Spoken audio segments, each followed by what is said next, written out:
Leitura do livro Boa Nova, pelo espírito Humberto de Campos, psicografia de Francisco Cândido Xavier. Capítulo 28. O Bom Ladrão.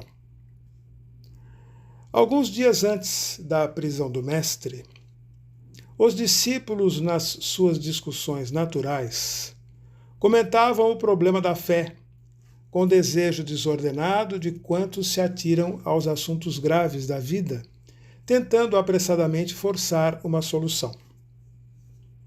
Como será essa virtude, de modo conservá-la-emos intacta no coração? Inquiria Levi com atormentado pensamento. Tenho a convicção de que somente o homem culto pode conhecer toda a extensão de seus benefícios. Não tanto assim, aventava Tiago, seu irmão. Acredito que basta a nossa vontade para que a confiança em Deus esteja viva em nós. Mas a fé será virtude para os que apenas desejam? Perguntava um dos filhos de Zebedeu. A um canto, como distante daqueles duelos de palavra, Jesus parecia meditar. Em dado instante, solicitado ao esclarecimento, respondeu com suavidade. A fé pertence sobretudo aos que trabalham e confiam. Tê-la no coração é estar sempre pronto para Deus. Não importam a saúde ou a enfermidade do corpo. Não têm significação os infortúnios ou os sucessos felizes da vida material. A alma fiel trabalha confiante nos desígnios do Pai, que pode dar os bens, retirá-los e restituí-los em tempo oportuno, e caminha sempre com serenidade e amor por todas as sendas pelas quais a mão generosa do Senhor a queira conduzir. Mas, mestre, redarguiu Levi em respeitosa atitude, como discernir a vontade de Deus naquilo que nos acontece? Tenho observado o grande número de criaturas criminosas que atribuem à providência os seus feitos delituosos e uma legião de pessoas inertes que classificam a preguiça como fatalidade divina. A vontade de Deus, além da que conhecemos através de sua lei e de seus profetas, através do conselho sábio e das inclinações naturais para o bem, é também a que se manifesta a cada instante da vida, misturando a alegria com as amarguras, concedendo a doçura e retirando-a, para que a criatura possa colher a experiência luminosa no caminho mais espinhoso. Ter fé, portanto, é ser fiel a essa vontade em todas as circunstâncias, executando o bem que ela nos determina e seguindo-lhe o roteiro sagrado nas menores sinuosidades da estrada que nos compete percorrer. Entretanto, observou Tomé, creio que essa qualidade excepcional deve ser atributo do espírito mais cultivado, porque o homem ignorante não poderá cogitar na aquisição de semelhante patrimônio. O mestre fitou o apóstolo com amor e esclareceu. Todo homem de fé será, agora ou mais tarde, o irmão dileto da sabedoria e do sentimento. Porém, essa qualidade será sempre a do filho leal ao Pai, que está nos céus. O discípulo sorriu e obtemperou. Todavia, quem possuirá no mundo lealdade perfeita como essa? Ninguém pode julgar em absoluto, disse o Cristo com bondade, a não ser o critério definitivo de Deus. Mas, se essa conquista da alma não é comum às criaturas de conhecimento parco ou de posição vulgar, é bem possível que a encontremos no peito exausto dos mais infelizes ou desclassificados do mundo. O apóstolo sorriu desapontado, no seu ceticismo de homem prático. Dentro em pouco, a pequena comunidade se dispersava por conta da aproximação do manto escuro da noite. Na hora sombria da cruz, disfarçado com vestes diferentes, Tomé acompanhou passo a passo o corajoso Messias. Estranhas reflexões surgiam-lhe no espírito. Sua razão de homem do mundo não lhe proporcionava elementos para a compreensão da verdade toda. Onde estava aquele Deus amoroso e bom, sobre quem repousavam as suas esperanças? Seu amor possuiria apenas uma cruz para oferecer ao filho dileto?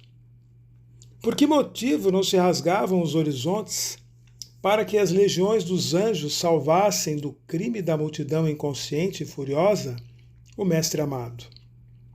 Que providência era aquela que se não manifestava no momento oportuno? Durante 3 anos consecutivos, haviam acreditado que Deus guardava todo o poder sobre o mundo. Não conseguia, pois, explicar como tolerava aquele espetáculo sangrento de ser o seu enviado amorável e carinhoso, conduzido para o madeiro infamante sobre impropérios e pedradas. O prêmio do Cristo era então aquele monte da desolação, reservado aos criminosos? Ansioso, o discípulo contemplou aquelas mãos que haviam semeado o bem e o amor, agora agarradas à cruz como 2 flores ensanguentadas. A fronte, aureolada de espinhos, era uma nota irônica na sua figura sublime e respeitável.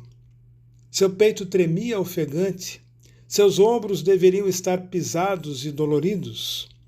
Valera a pena haver distribuído entre os homens tantas graças do céu?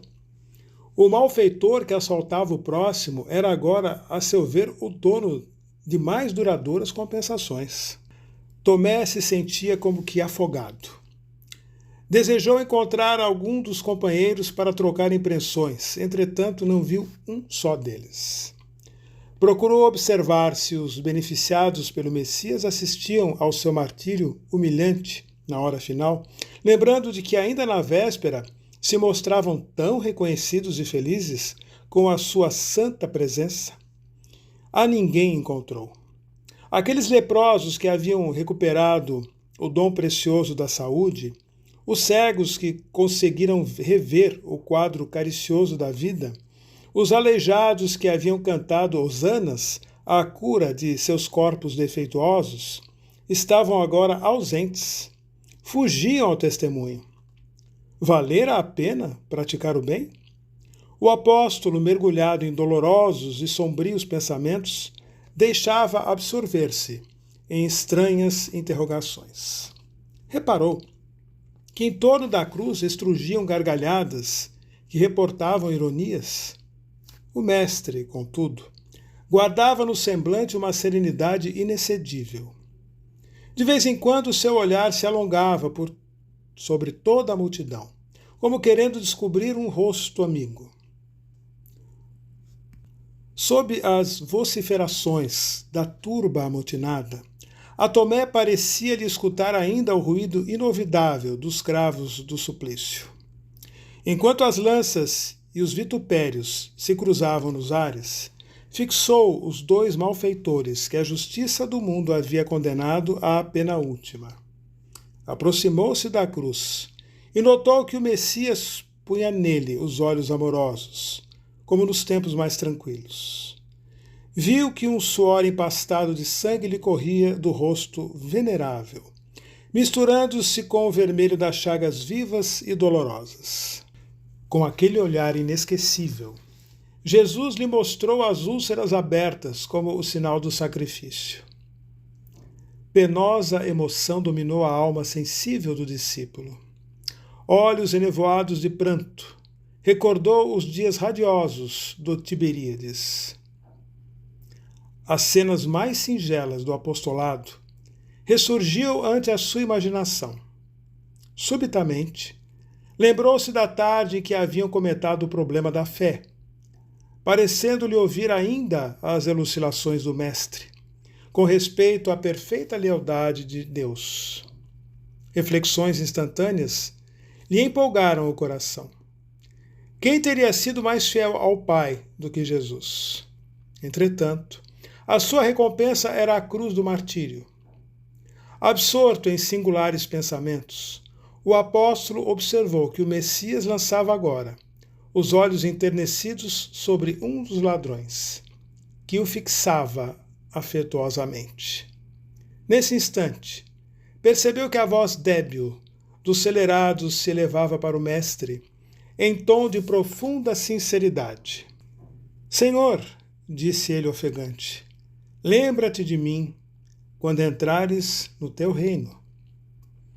O discípulo reparou que Jesus lhe endereçava então o olhar caricioso, ao mesmo tempo que, aos seus ouvidos, chegavam os ecos de sua palavra suave e esclarecedora. Vês, Tomé, quando todos os homens da lei não me compreenderam, e quando os meus próprios discípulos me abandonaram, eis que encontram a confiança leal no peito de um ladrão. Inquieto, o discípulo meditou na lição recebida e, horas a fio, contemplou o espetáculo doloroso até o momento em que o Messias foi retirado da cruz da derradeira agonia. Começava então a compreender a essência profunda de seus ensinamentos imortais. Como se o seu espírito fora transportado ao cume de alto monte, pareceu-lhe observar daí a pesada marcha humana. Viu com pisco os homens da lei, sobraçando os livros divinos. Doutores enfatuados de orgulho passavam erectos exibindo os mais complicados raciocínios. Homens de convicções sólidas integravam o quadro, entremostrando a fisionomia satisfeita. Mulheres vaidosas ou fanáticas lá iam igualmente, revelando seus títulos diletos. Em seguida, vinham os diretamente beneficiados pelo Mestre Divino. Era a legião dos que se haviam levantado da miséria física e das ruínas morais. Eram os leprosos de Jerusalém, os cegos de Carfanaum, os doentes de Sidom, os seguidores aparentemente mais sinceros ao lado dos próprios discípulos, que desfilavam envergonhados e se dispersavam indecisos na hora extrema. Possuído de viva emoção, Tomé se pôs a chorar intimamente. Foi então que presumiu escutar uns passos delicados e quase imperceptíveis. Sem poder explicar o que se dava, julgou divisar a seu lado a inovidável figura do mestre, que lhe colocou as mãos leves e amigas sobre a fronte atormentada, repetindo-lhe ao coração as palavras que lhe havia endereçado da cruz.